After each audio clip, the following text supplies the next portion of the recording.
브레드TV의 홈페이지가 새롭게 바뀝니다. 8만 명 이상의 유튜브 구독자분들께 매주 이스라엘의 다양한 소식을 전해온 브레드TV. 지금 새롭게 옷 입은 브레드TV의 홈페이지 www.breadtv.net으로 놀러오세요. 새로운 홈페이지에서는 매주 수요일 유튜브에 올라오는 이스라엘에 대한 뉴스, 간증, 중보기도 등 다양한 프로그램을 쉽게 확인하실 수 있습니다. 신학자들의 강의, 유대인들의 간증 등 그 어디서도 들을 수 없는 이스라엘의 소식을 한 페이지에서 확인하실 수 있습니다. 영화, 도서, 투어, 아카데미, 스토어까지 하나님의 나라를 위한 선교 사역들을 만나보세요.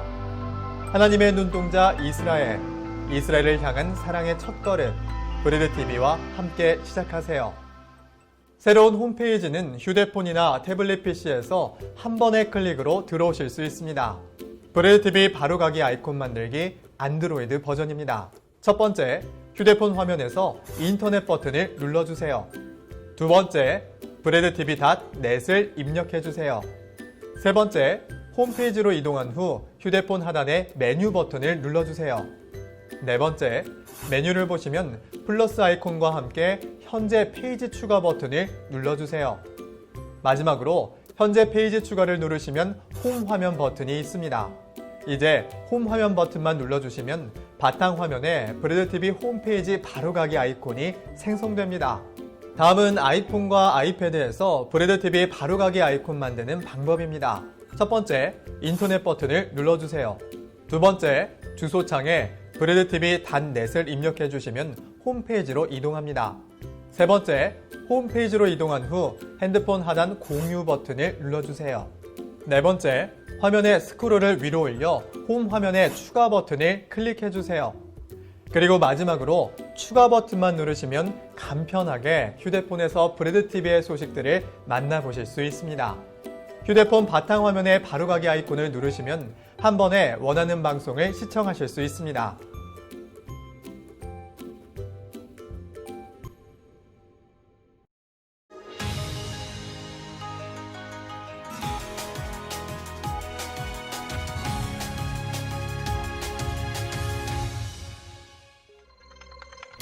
시청자 여러분 안녕하십니까? 2020년 7월 1일 이스라엘 중동 리포트입니다. 먼저 이번 주 주요 뉴스입니다. 이스라엘 방송위원회가 가티비의 이스라엘 케이블 채널 셀라누에 대한 방송 면허 철회를 통보했습니다. 위원회 성명에 따르면 케이블 업체 HOT는 28일을 기준으로 7일 이내 채널을 제거해야 하는 것으로 알려졌습니다.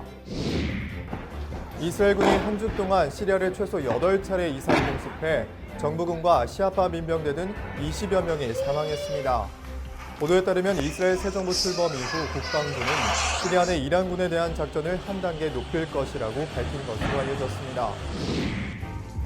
이런 가운데 이란의 수도 테헤란 인근에 원인 불명의 대규모 폭발이 일어났습니다.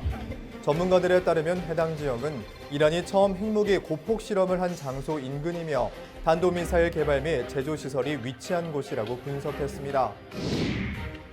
이스라엘 중동 리포트 지금 시작합니다.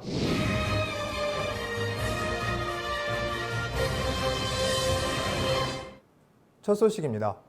이스라엘 방송위원회가 가티비의 이스라엘 케이블 채널 셀라누에 대한 방송 면허 철회를 통보했습니다. 위원회 성명에 따르면 케이블 업체 HOT는 28일을 기준으로 7일 이내 채널을 제거해야 하는 것으로 알려졌습니다. YNN 뉴스 등 현지 언론들에 따르면 6월 28일 이스라엘 언론감시단이 미국에 본부를 둔 복음주의 방송 가티비의 방송 면허를 철회했다고 보도했습니다. 보도에 따르면 케이블 및 위성방송위원회는 가티비가 방송 면허를 신청했을 당시에 방송 관련 내용을 잘못 전달했는지 여부를 확인하기 위해 조사에 착수한 것으로 알려졌습니다.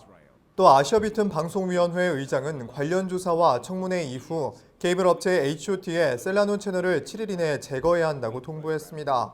이날 비튼 의장은 성명을 통해 면허 철회의 이유를 밝히면서 기독교인들을 위해 구성됐다고 밝힌 기존 신청과는 대조적으로 해당 채널은 유대인들을 겨냥한 기독교 콘텐츠라고 밝혔습니다. 방송위원회는 채널 철회에 대해 통보했지만 해당 통보로 인해 자동으로 셀라누 채널이 방송 자격 중단이 되는 것은 아니며 셀라누 채널은 위원회의 승인을 받아야 하는 것으로 알려졌습니다. 또 위원회는 HOT 측이 셀라누의 컨텐츠 상세 정보를 포함한 승인 요청을 새롭게 제기할 수 있다고 덧붙였습니다. 이에 대해 HOT 대변인은 위원회와 협의하고 있으며 해당 문제에 대한 위원회의 결정에 따라 행동할 것이라고 밝혔습니다. 유대인들을 대상으로 전도를 목표로 한다는 데에 대한 비판이 일자 워드 심슨 가티비 감독은 이스라엘 내에서 개종은 민감한 주제라고 인정했지만 메시아에 대한 설교는 사명이라고 밝혔습니다.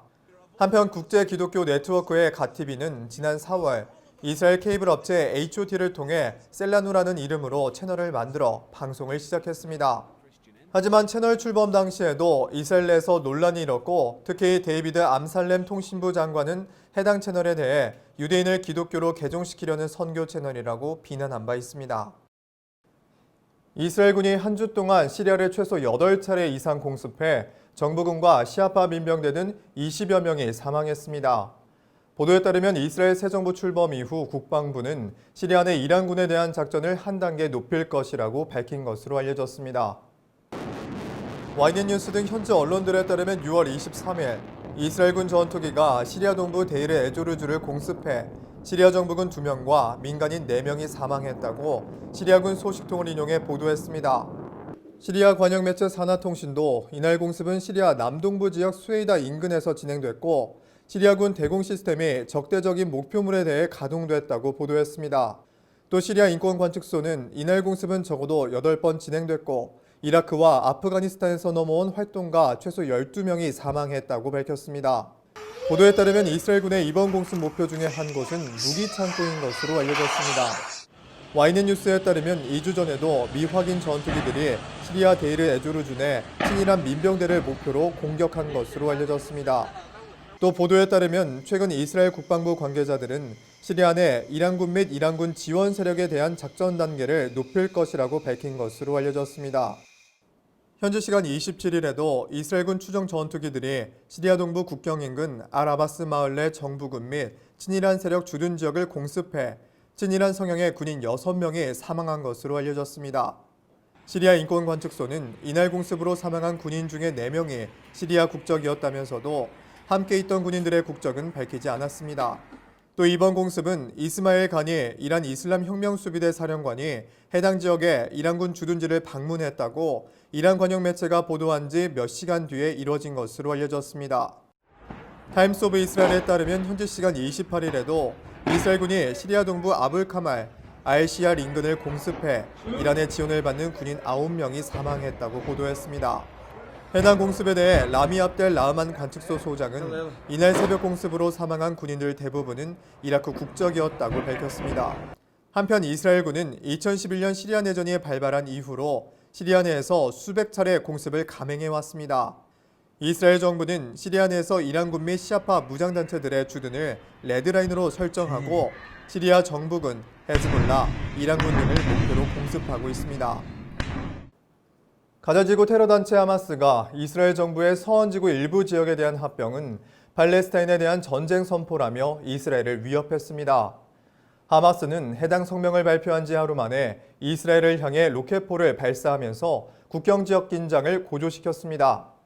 이스라엘 하이옴 등 현지 언론들에 따르면 6월 25일 가자지구 테러단체 하마스가 이스라엘 정부의 서원지구 일부 지역에 대한 합병 계획은 팔레스타인 국민에 대한 전쟁 선포라고 밝혔습니다. 보도에 따르면 이날 아부 오베이다 하마스군 대변인은 이스라엘의 계획을 범죄라고 부르며 점령자는 이를 몹시 후회하게 될 것이라고 경고한 것으로 알려졌습니다. 또 그는 이번 합병에 대해 수십 년 동안 팔레스타인 영토를 도용한 것 중에 가장 큰 계획이라며 이번 전쟁과 저항을 통해 우리 민족과 성질을 방어하는 충성스러운 방어군이 될 것이라고 덧붙였습니다. 타임스 오브 이스라엘에 따르면 다음 날 저녁 가자지구 테러단체 하마스가 이스라엘로 로켓포 2발을 발사했고 이스라엘군이 이에 대응 공습을 벌였다고 보도했습니다. 보도에 따르면 하마스가 발사한 로켓은 이스라엘 남부 샤르 하네게브 지역 개활지에 떨어져 사상자나 재산 피해는 발생하지 않은 것으로 알려졌습니다. 또 로켓이 발사되자 가자지구 인근 지역에서는 안식일 식사 도중에 공습 사이렌이 울려 주민들이 대피소로 이동했다고 현지 언론들이 보도했습니다. 이에 대해 이스라엘군은 성명을 내고 전투기들이 가자지구 남부 지역 하마스 목표물에 대한 보복 공습을 감행했다고 밝혔습니다. 그러면서 그는 공습 목표는 하마스 로켓 제조 시설과 무기 제조 시설이었다며 이번 공습으로 하마스 테러 조직의 향후 군사적인 능력이 저하될 것이라고 덧붙였습니다.